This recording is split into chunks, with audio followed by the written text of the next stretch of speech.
Hiya, I'm Jasper, and welcome to your video review for Total Recall, the 2012 version with Colin Farrell.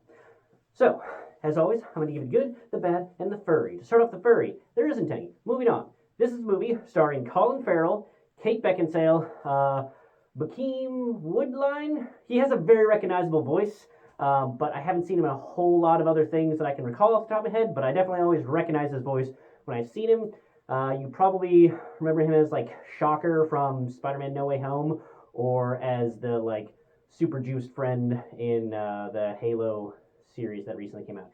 Anywho, he's in it, as well as Jessica Biel and Bryan Cranston. I feel like this movie came out when Bryan Cranston was just everywhere, and I'm here for it, because Bryan Cranston kicks ass all the time. And you know what? Jessica Biel kicks ass all the time. And Kate Beckinsale kicks ass all the time. And you know who kicks ass almost all the time? Colin Farrell.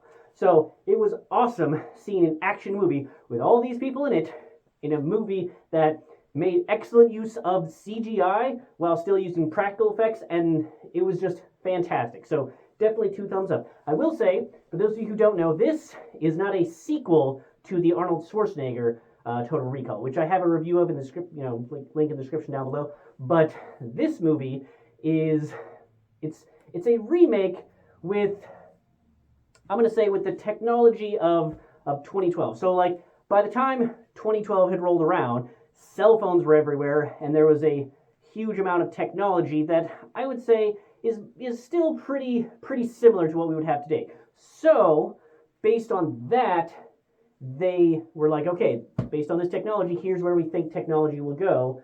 And so they made this movie sci-fi based on where they thought things were going.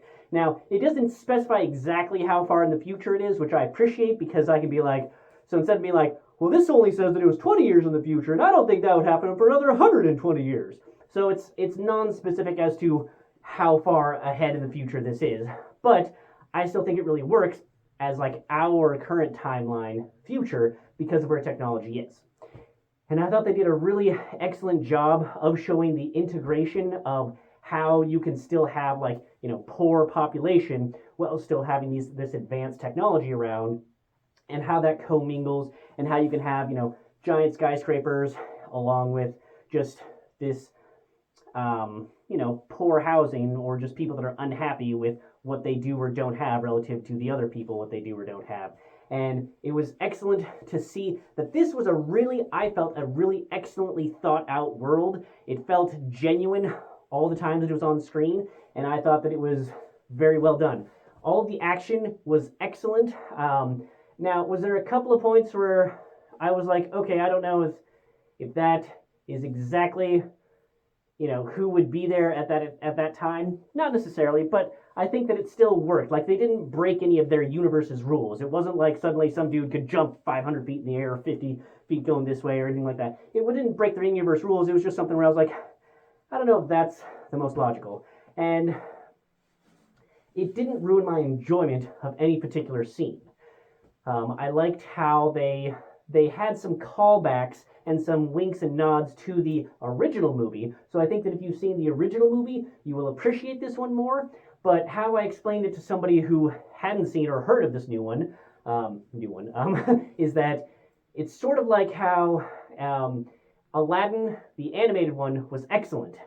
And then you had Aladdin, the live action one. So minus the like head trauma music video towards the end, like aside from that, they're both really good movies in my opinion. Yes, obviously I think that we'll all agree the animated one was better.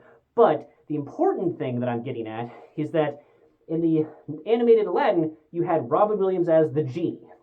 And then in the live action Aladdin, you had Will Smith as the genie. And the important thing I think here to note is that Will Smith was not trying to be the Robin Williams genie. Will Smith was being the Will Smith genie. And I think that is how you have to play it, is that you are not trying to be Robin Williams. You are your own character. And in this movie, Colin Farrell is not trying to be Arnold Schwarzenegger. The various bad guys, good guys, associates, resistance, this, that, and the other thing, are not trying to be the characters from the first one. It has the same bones of the first one, like the skeleton of the first one, with, again, the an interpretation of how current technology would be for this one. But it still has the same thematic elements, I think, of what made the original so good. So go in there with that in mind, that it's not trying to be, blow for blow remake of that. It has some of the same character names, some of the same, again, thematic elements that just work really well. The music, it doesn't have quite as memorable of a theme, but it still works. And there's really only, I know that there's an extended, unrated version, and I remember watching that back in the day. I don't remember much of it being useful, so when I did the rewatch, I watched the theatrical version, and I really think that there was only one time where I was like, okay, so this happened, and then he gets here, and we don't really have an explanation of how he gets between there. And if I recall correctly, even the unrated one didn't have that explanation. I might be misremembering, but I think that it's easy enough to fill in the blank yourself because of all those things that he found, So I don't think that we necessarily need the explanation, because I think that it kind of fills in anyway. But it is one of those things where at least when I was rewatching this time, I'm like, okay, but how did that happen? I'll fill it in for myself, because I think there's a logic train there that does work.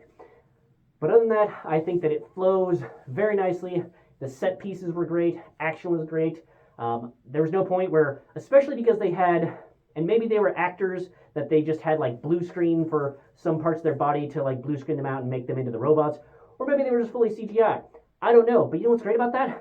I don't know.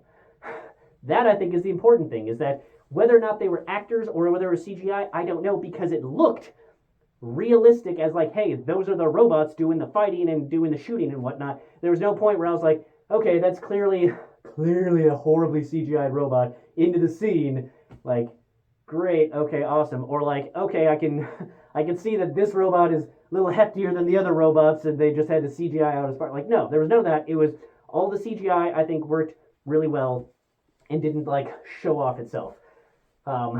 And yeah, I think that I even liked the interaction towards the end, and I'm not gonna spoil any more of it for right now, but just understand, excellent movie, excellent characters, good writing, good action. Kate Beckinsale kicks so much ass. I love seeing her kick ass. Watch all the Underworlds, they're all excellent, and watch this movie, because she is just, she's not the Terminator, but she is just hell-bent on her mission, and it is just awesome to see her just kicking ass all the time. And in a very believable way, too, because Kate Beckinsale is a BAMF.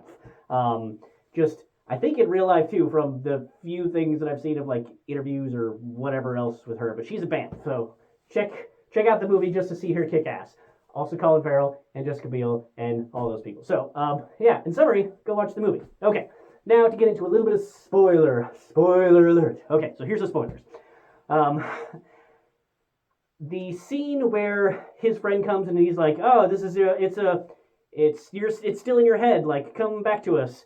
And like, I'm just a chemical thing. I think that based on, hey, we're doing chemical insertions into you, I don't think it was as believable as the version that they did for Arnold Schwarzenegger, because in this one, it's just like a chemical injection rather than like a reprogramming thing of the mind. So having that chemical injection say the things, I thought was a little bit less believable, and I don't know that they would have gone that route in this movie, but they needed to have that scene in there for A, callbacks, and B, the trailer, and C, to help plant that seed of like, hey, is this real or is this fake? Like, is he actually having, is he actually in Total Recall right now, or in Recall, and when the movie ends, he's going to wake up. So I really enjoyed that. And then also, say what you want, but I really, really liked the scene with Bill Nighy, where he finally meets, the resistance leader, and he's there, and they have this, some people, I don't know if some people, I'm sure some people, but I don't know how many people would probably be like, why are they having this discussion about past and present and whatnot? And I loved it. My guess, and I have no idea for sure, but my guess is Bill Nighy probably signed on and was like, this is the scene for why I'm in this movie, and it will not be cut. And I don't know if that's the case, I'm just making shit up basically, but if that is the case, that is awesome, because I loved that bit of the scene, and I feel like with how they shot it, him walking up, they have their like philosophical bit, And then they come back out and he's like, I hear you have information. I hear that too. Like, you could tell that they were like, hey, this is the thinking man's piece of it that maybe we can cut it, but we can film all around it too. So if we do end up cutting it, we can still make this scene make sense. And I'm so glad that they didn't cut it, because I think that was such a great. It's short, but it's sweet in that you just got to rewatch the scene to really appreciate the philosophical question that it brings up in your past versus your present in action, and just how they go about in that interaction. I thought it was very smooth, and I really liked how they did it. So, yeah, and also Bill Nighy is also in. I just didn't want to say his presence in this in case people somehow missed his picture or just thought that maybe they like paid him for the for the audio right in the beginning. I didn't want people to be like, what? He's in this in a cameo, because then you know that they eventually get there. So that's why this is in the spoiler part. But yeah, and then the other part that I mentioned pre-spoiler part is how they do the car crash and she's all knocked out. Sure, I get fine. But how does he get from there to the apartment? There's not a real explanation. It's just like he's just like looks back at her and he's like, oh, like you can tell that he's like, I can't leave her. I need to go help her. So how does he get from there to whatever the apartment is that clearly is his old apartment, but just all sealed up and everything? My theory is that he looked at his IDs, like the various IDs that he had found in his safety deposit box, and was like, okay, that is the nearest address. So I'm going to take her there because it's probably abandoned because it's a fake address for my fake identities. And so he goes there and, boom, there you go. Or maybe she like woke up and was like, we need to get to this location. Or like, oh no, we can't go back to the house. Or maybe she wouldn't be living there because there's too much plastic to cut. But yeah, I think that there is a way that they could have gotten there that made sense, but it's just one of those cuts that I think the average viewer might be like, what? Or if you like turn away, or if you're watching this at home and just check your phone for a second and come back, you might be like, oh, I guess I missed the transition for how they got there, but okay, cool. Because I think a lot of movies make the transition of like, oh, I got a carrier, and then they boosh into a new apartment to, finish getting cleaned up and wait for the next action scene. So again, excellent movie, only a couple of little jumps there, but I thoroughly enjoyed it, and I hope you do too. Let me know if you enjoyed it, if you've never seen, or if you have seen the original. Do you like both? Neither? Either? What do you like? Let me know in the comments down below. That's all I have for this one. Thanks for coming. Thanks for watching. Hope to see you at the next one. Bye.